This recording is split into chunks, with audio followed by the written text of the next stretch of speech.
လေအားကောင်းလို့ဒီလောက်လိုက်နေနော်လေအားမကောင်းရင်အဆင်မပြေဘူး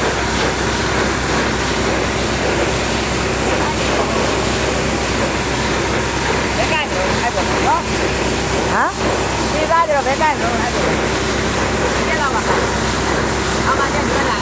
ဘာကြီးကျလာရတော့ဟမ်အဲ့မှာဟွာလို့ပလန်တော့အဲ့ဒါသူတို့မောင်းပြီးကိုမောင်းလို့ရတယ်ကိုကမောင်းပြီးမောင်းလို့ရတယ်ဘယ်ကနေ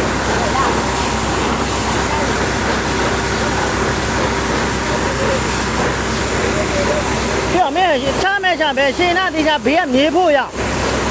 ဘယ်နဲ့လက်မထုတ်တာတို့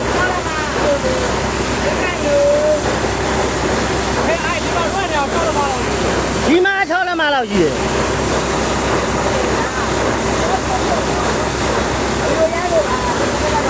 ဒါဆိုမင်းဒီဘက်လည်းလို့ရဟဲ့ကိုဘက်လည်းလို့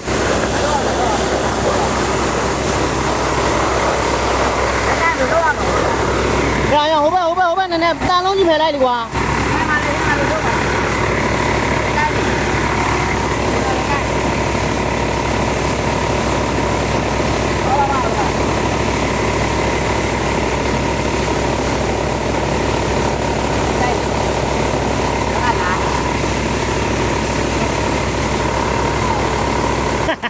ဘုမတလက်မလောက်ထွက်နေဟဲ့